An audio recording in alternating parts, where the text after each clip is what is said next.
All right, Alec, Zech, thank you so much for joining us on this Urban Freedom Summit. Thank you so much for having me, man. It's good to be here. Yeah, good to see you again. I'm Justin Franson, and I am so stoked to have Alec on. We met at the Soa Heart Farm in Fillmore, where he put on a Health Freedom for Humanity event at a organic biodynamic farm in Fillmore that feeds about a dozen of their restaurants, Cafe Gratitude and more. And it was probably one of the most impressive farms that I've been to, properties that I've been to. And not a large acreage by any way, shape, or form, but so dense and so nutrient dense.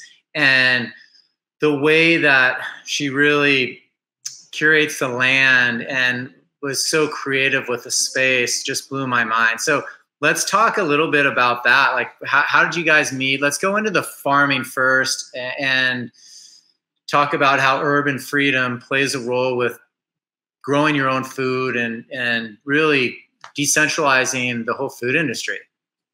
Yeah, so don't want to be too long and drawn out here, but I'll try to summarize best I can. So just to give some context, our organization, Health Freedom for Humanity, the name Health Freedom, or the word Health Freedom, most people think of vaccines, masks, and the right to choose or not choose those things. And that is an important piece of what we do, but it's so much more than that.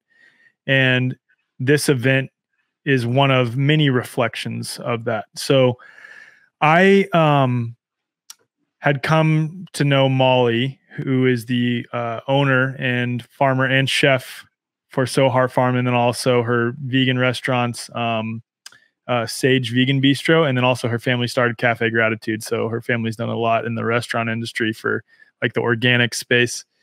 But I had met her through a mutual friend, Rob Reiner, who is the CEO and founder of Crop Swap. And that is an app that they're in the process of changing their names, but essentially the way the app works is you can subscribe to farms in your local area and then have the food from that farm delivered to your doorstep. And in order for a farm to be on that app, they have to be a regenerative organic farm. So I met Molly through Rob. I went on a tour of her farm in October of 2021. I think it was October. Yeah. And just fell in love with it. And I'd always been wanting to grow my own food and start my own regenerative farm. Still need to get some land and money behind that, but we'll table that for a later date. But that's always been a dream of mine. And then when you see that farm in person, it is the amount of abundance that is possible on 20 acres of land is really incredible. I think she's growing somewhere between 265 and 285 variety of fruits and vegetables just on 20 acres and has 9 different types of animals.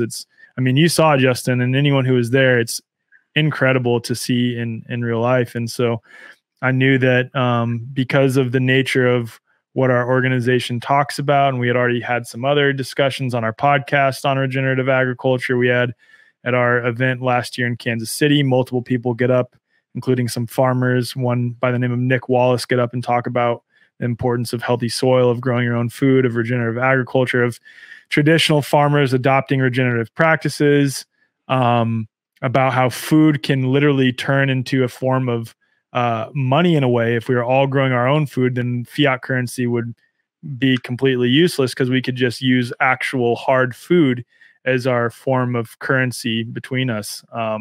And just do away with the whole fiat system. But that's what led us to our California chapter, specifically doing an event on Molly's farm. And the whole point of the event was to focus on just solutions in all areas of life, solutions in terms of health, food, land, consciousness, decentralization of in your finances and financial abundance, and even had Renette Sinham come talk, who gives a different take on politics, which is really refreshing. And yeah, that was the intent behind the event. And I think it was really successful. And that's kind of what our organization does.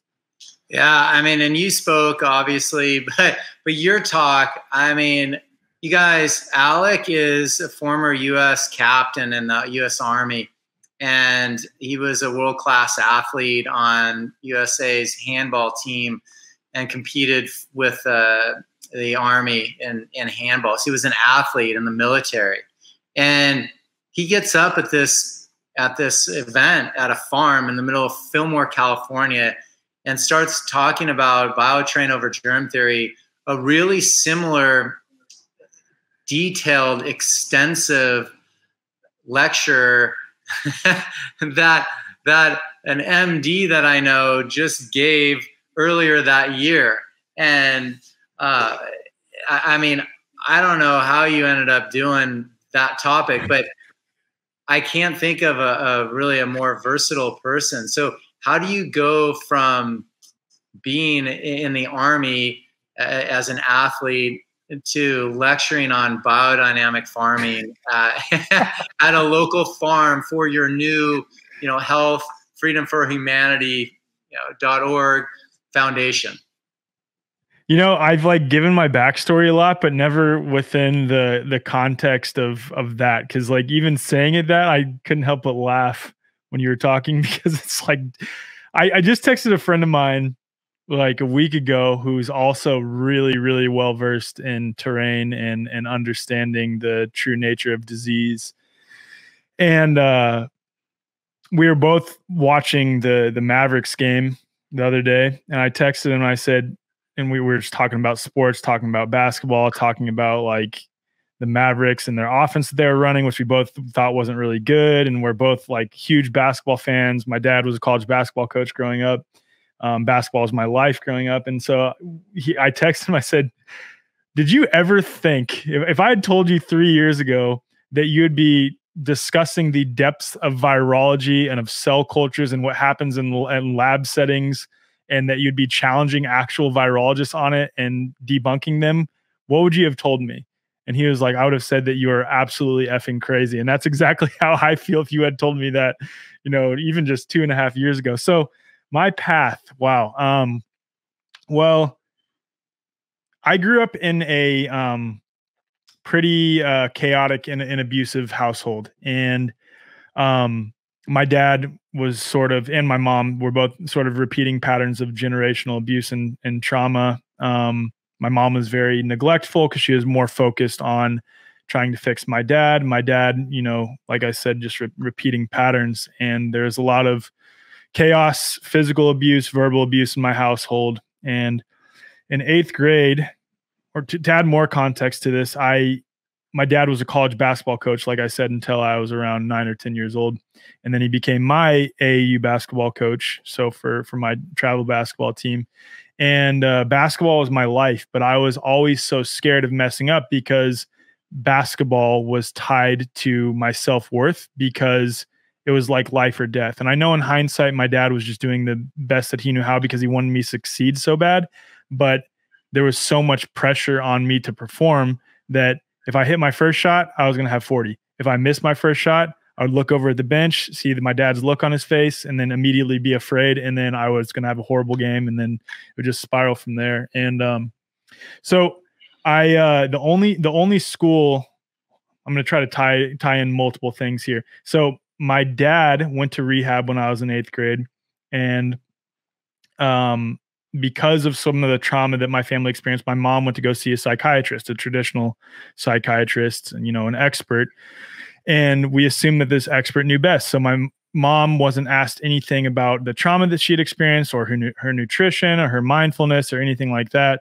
It was simply a discussion for like 10 minutes of the symptoms that she was experiencing, which were symptoms of depression, anxiety, suicidality, because of the nature of my familial dynamic. And after that, she was prescribed multiple benzodiazepines and SSRIs. And over the course of the next 10 years, my mom's health spiraled and spiraled and spiraled. Now, so for me on my own path, I was conditioned to believe that I was worthless unless I performed a certain way, or unless I was a certain way, just by the nature of my upbringing. And again, basketball was my life. Basketball was my identity. And if I didn't play well in basketball, then my whole identity was in question. If that makes sense. And the only Division I school to recruit me was West Point. And I went to West Point, ended up getting cut from the basketball team while I was at West Point, but decided that I was going to stay. And it wasn't because I wanted to serve in the Army. I'd never thought about being in the Army. It was simply because a very, matrix paradigm that I was in my headspace at the time. Oh, multiple Fortune 500 company CEOs have gone to West Point. So having this degree from here will be huge. I'll just serve my minimum of 5 years in the Army and get out. So when I was a freshman at West Point, after I got cut from the basketball team, I got approached by a senior when I was playing pickup basketball in the gym. And he said, "Hey, you should come try out for handball." And I was like, handball? What is handball? I've never heard of that in my life. And went to try out for the team, became really good at handball over the course of the next 3 years. A USA coach was watching me play my junior year and in a tournament in Canada, and then approached me and asked me to join the US national team. And I said, well, I can't because I have to be in the Army after I graduate. I can't go do something else. And he said, nope, actually there's a program in the Army where you can serve as an Army officer while also being a member of any of the Olympic teams. If you're on a US national team for any of the Olympic sports, you can do that full time for any Olympic qualification period. So I was blessed to be able to do that for 2 out of my 5 years in the Army, train as a professional athlete full time, trying to qualify for the Olympics. And it was incredible. But so now back to the story with my mom. My mom, like I said, her health spiraled. And in her up moments, we thought, oh my God, these drugs, these benzodiazepines and SRIs, they must be working. And in her down moments, which became more and more frequent, and the down moments became increasingly dark and really disturbing, she wouldn't leave her room for multiple weeks at a time. She was hallucinating, in and out of mental hospitals, multiple suicide attempts. It was extremely dark to where I almost left West Point my junior year because of how bad it was getting.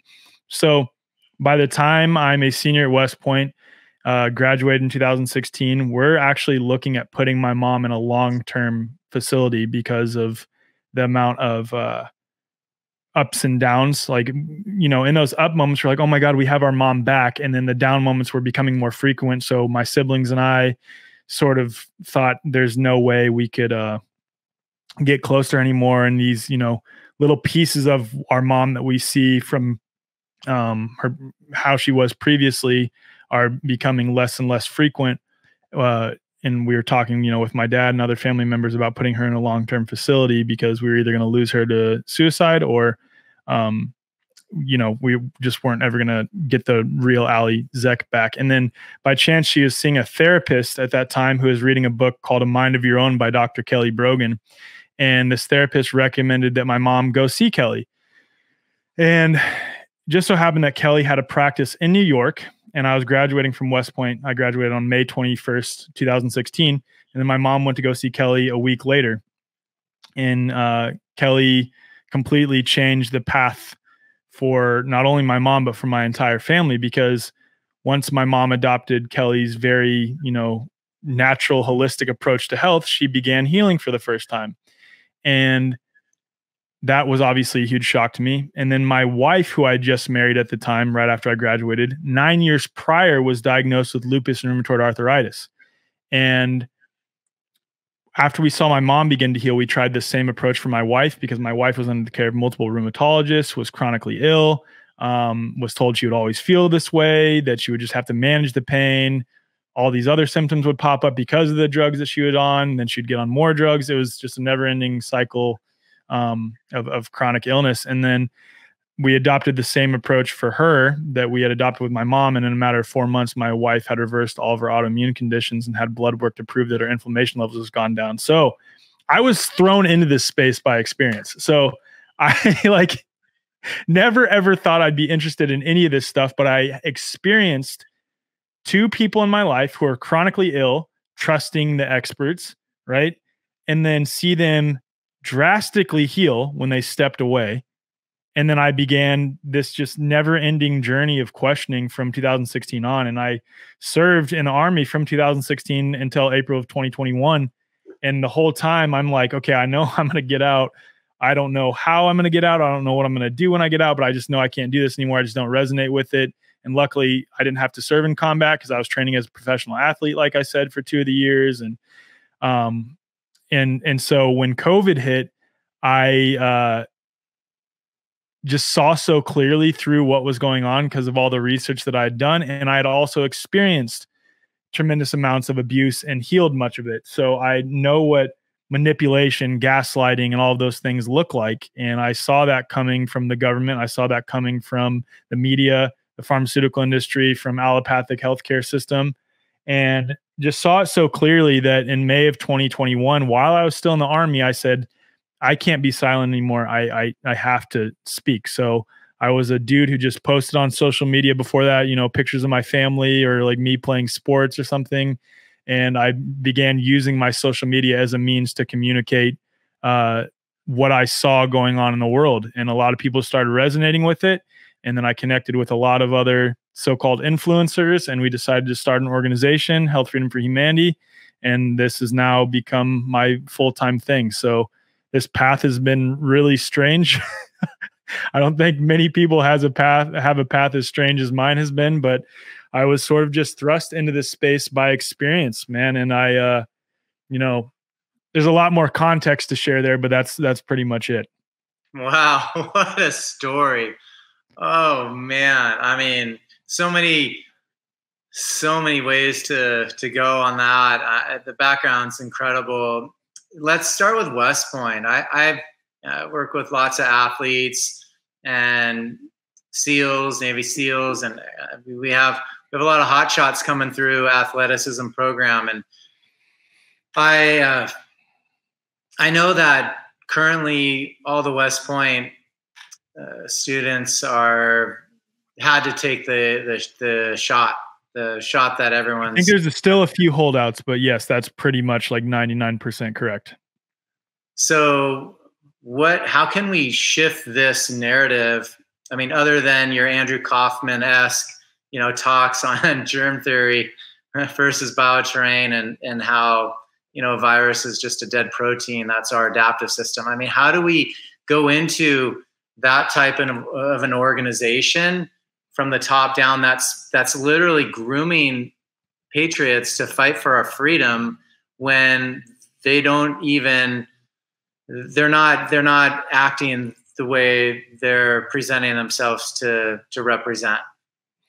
You know, this is a really good question. And I would say that the answer is this: to actually do the things that West Point says it's supposed to be about. And really, in a broader sense, what the Army is claiming and teaching it is supposed to be about. And what I mean by that, specifically speaking to West Point, is that the cadet prayer, within the cadet prayer, it talks about always choosing the harder right over the easier wrong, and always fighting for the whole truth and never accepting a half truth when a whole truth can be won. That's part of the cadet prayer at West Point.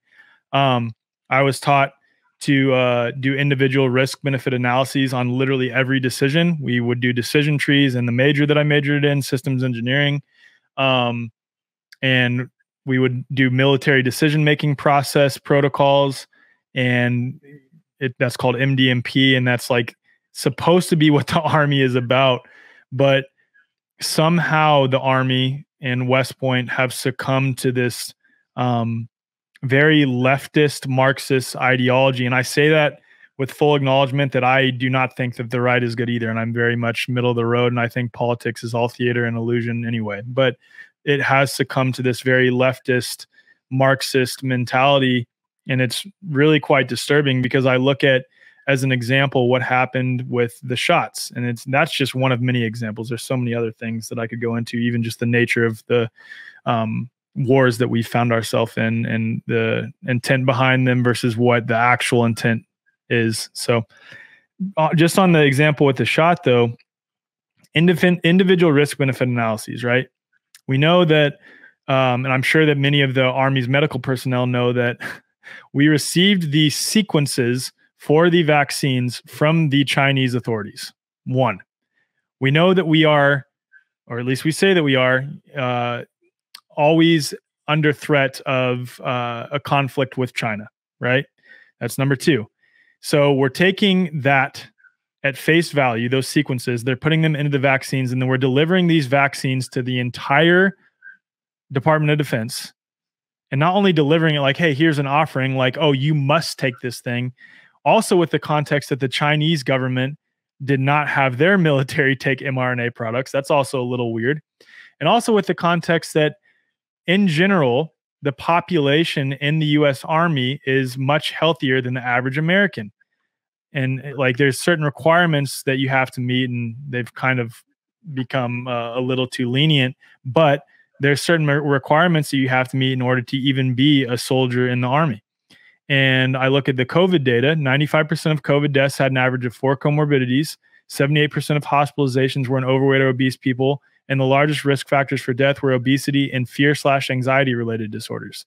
So an individual risk benefit analysis tells me that, okay, this novel technology, this new technology, we're receiving sequences from the Chinese government. They're not giving it to their soldiers. That's a little bit strange. Maybe this is something in a risk benefit analysis. There's just too much risk here. Let's not give this to our soldiers. And that's without even venturing down the context of pharmaceutical corruption, the context of germ versus terrain theory. Just even this surface level argument dismantles the necessity to vaccinate the entire Department of Defense. It makes absolutely no sense, which tells me that they are either just unaware and are not preaching what they say and conducting risk benefit analyses, or they are deliberately doing this at the highest level. And then the way groupthink works, even with within the context of a force that is supposed to be making unit decisions, making decisions that are best for all of your subordinates when you're a leader. The way the Army works, even when I was in it, a lot of the times commanders will make decisions that are not necessarily best for their unit, but they're making that decision simply because they want to look good to their boss. And then that commander is making decisions because they want to look good to their boss. And there are very few, there are some, but very few who are willing to stand up to that and say, no, this is not right. I'm going to choose that harder right over the easier wrong. And a lot of people are unfortunately choosing the easier wrong. And it's just so fascinating to watch, because I did learn all of these things at West Point. And that was instilled in me while I was at West Point. I went into West Point lacking a moral compass. Again, had a very authoritarian upbringing which made me smart enough to even be able to get into West Point, but I lacked a moral compass, and I developed that moral compass while I was there. And it's just so weird to see so many people either be tricked into going against it, or I don't know what, but it's that the Department of Defense is very clearly not practicing what they preach.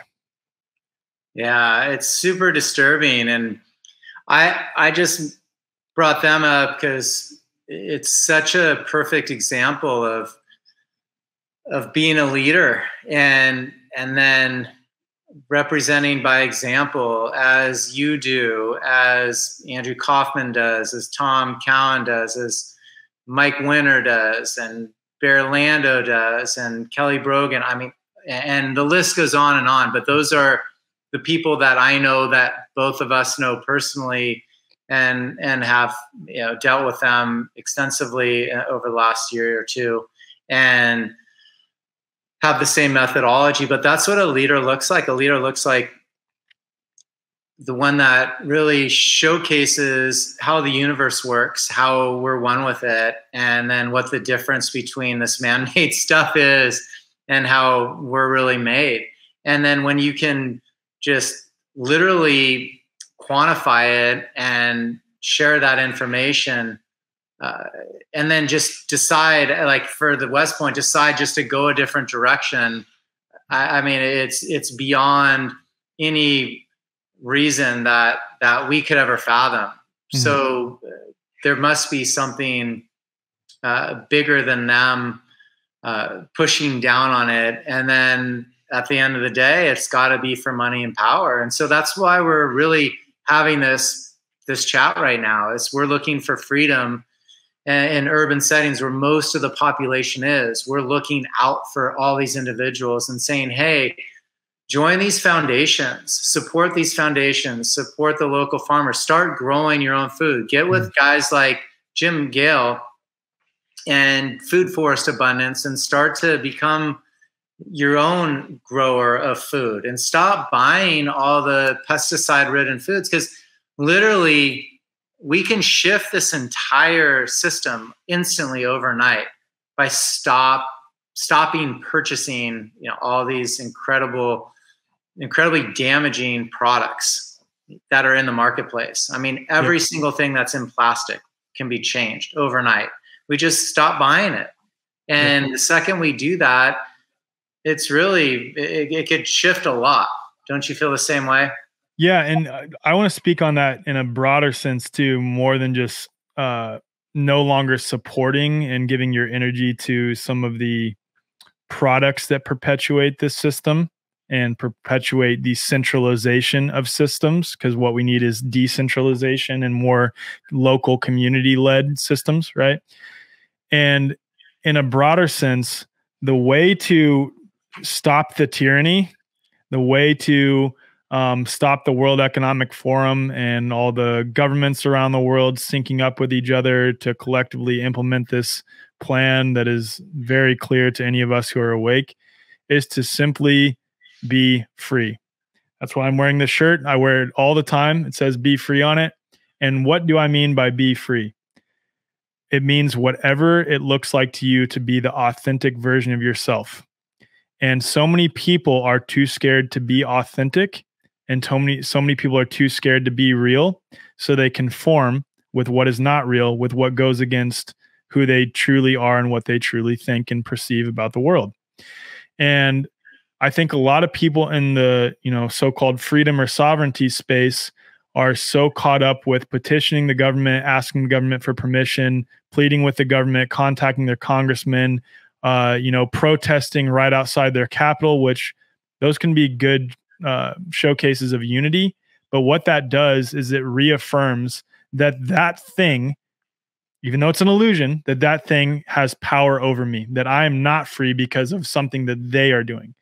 If everyone understood fundamentally that we are already free, that we don't need to ask for it, and just simply acted upon that authenticity and freedom that is inherent to their being, this would all end like that.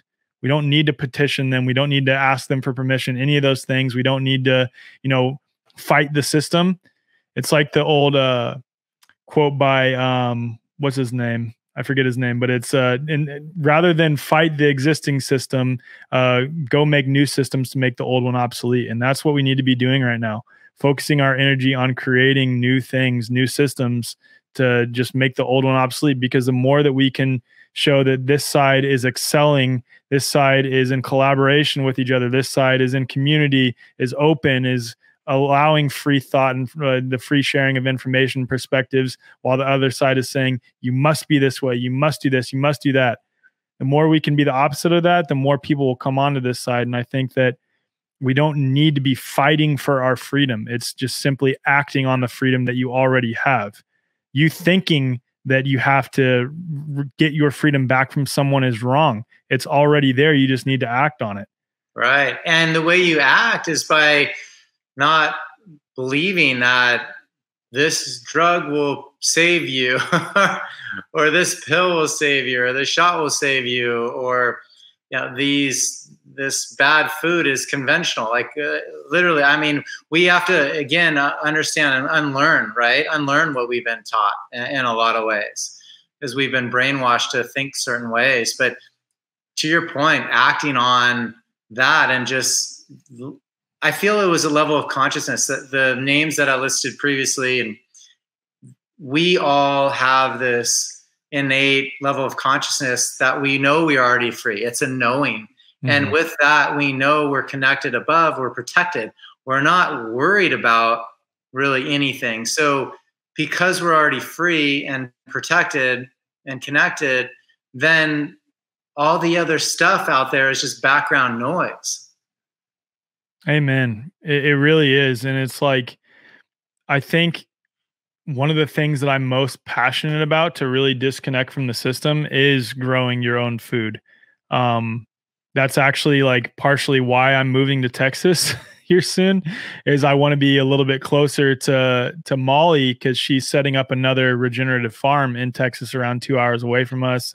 Also, I'll be near some family and friends, but I'm so passionate about that, because if we're wanting to disconnect from this system and do away with all the old systems and make them obsolete, if we were just all each committing to growing our own food in our local communities, we could literally use that as a form of money, as a form of energy exchange. Like, oh, I need to have my roof fixed.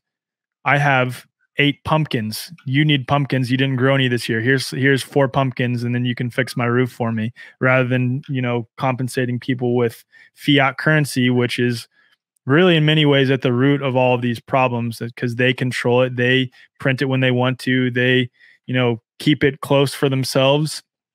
If we want to disconnect from the system, I think if we are growing our own food and we use that as the form of energy exchange, man, that is a surefire way to disconnect from the system.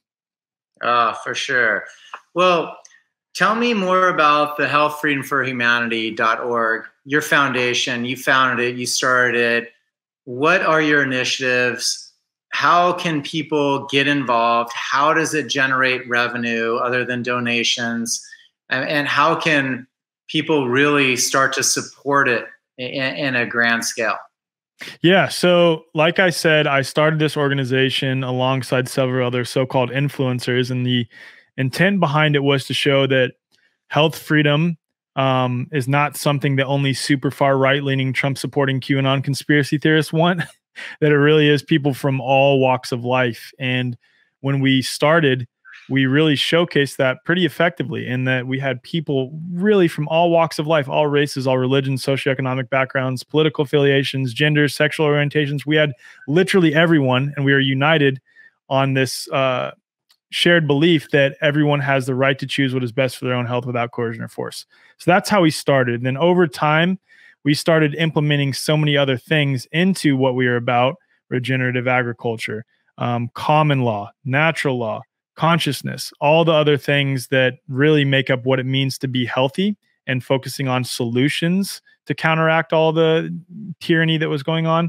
So we recently adopted a second definition for health freedom. And just to share, our mission statement is to educate, empower, and unite people from all walks of life under one common purpose: the reclamation and defense of health freedom.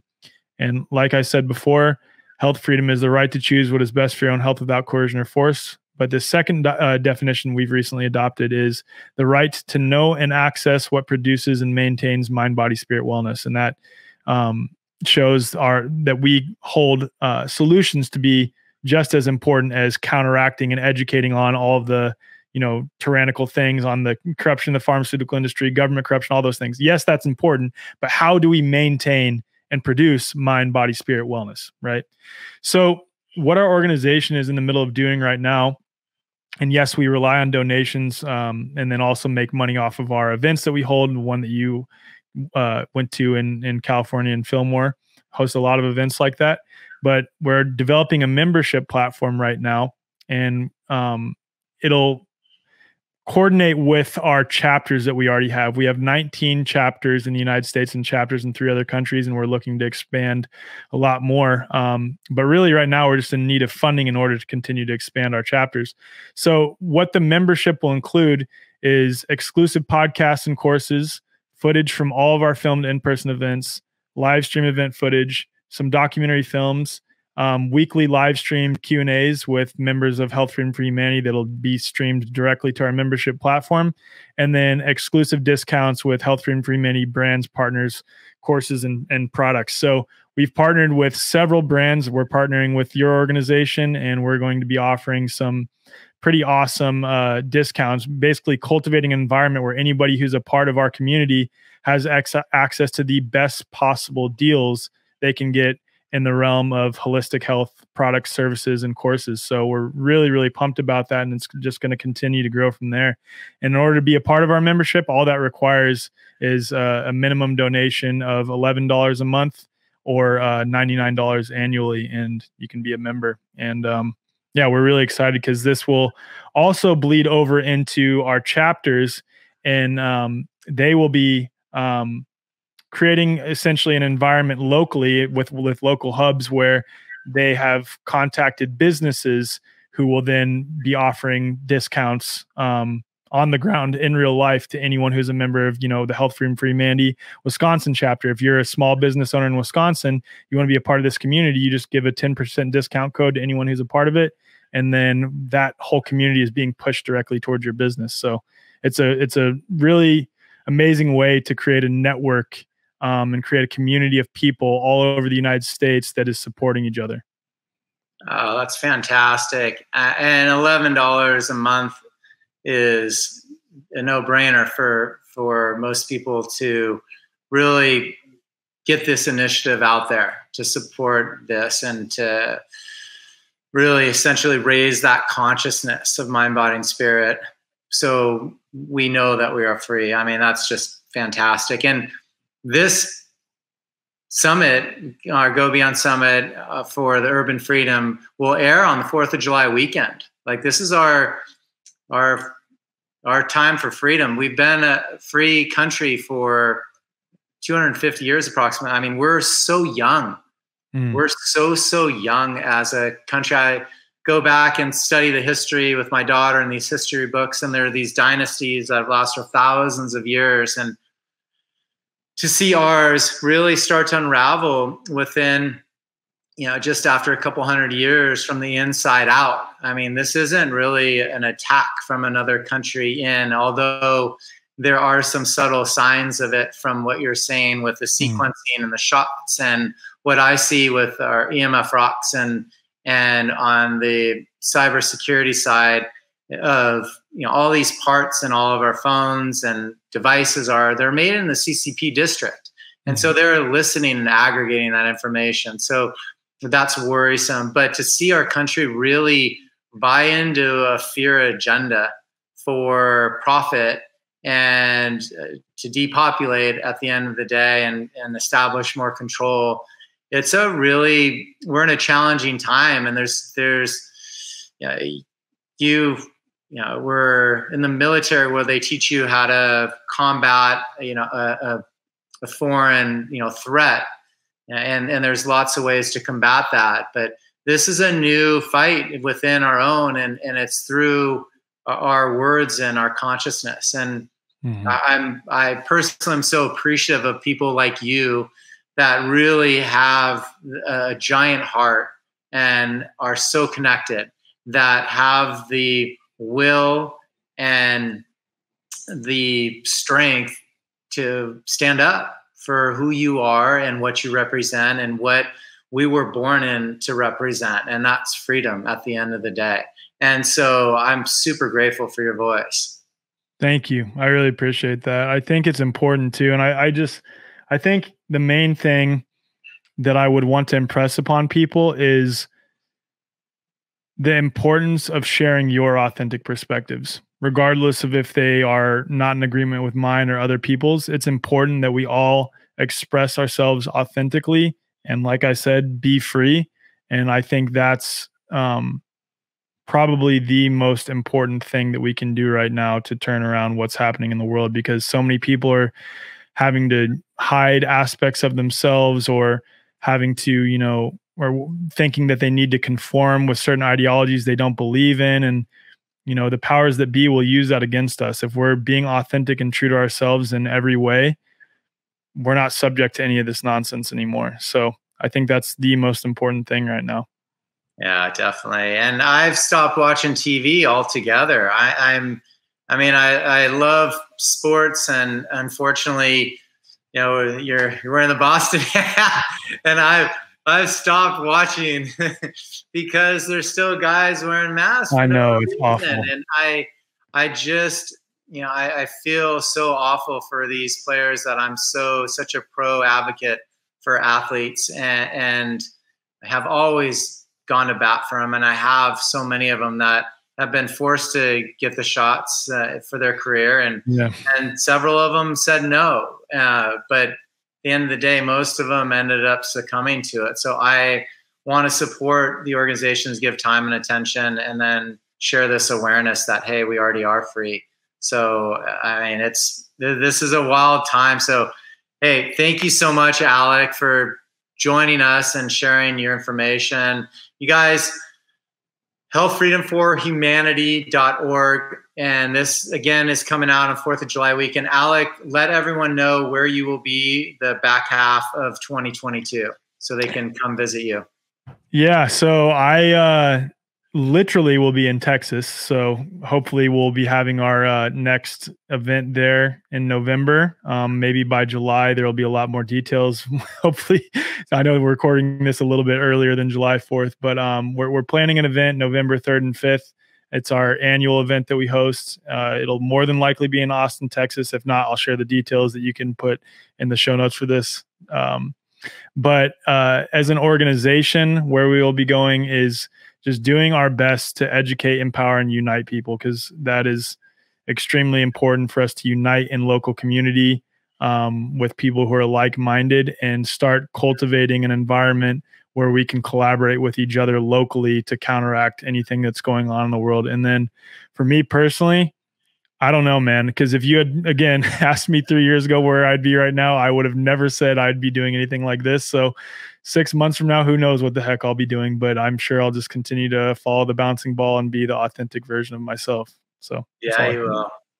Well, I'll be one of your memberships, subscribers right out of the gate. So you can count on that for sure. And you guys, look for all of this benefits. I know we're going to be rolling out some really fun, opportunities to get involved with it. So stay tuned. And Alec, thank you again so much. Thank you so much, Justin. Appreciate you, brother. Yeah, I appreciate you. You are the man, and so strong and powerful, and someone I admire deeply and respect to no end. So thank you for what you're doing, and keep staying strong and keeping your chin up, because what you're doing is helping a lot. So thank you. Thank you.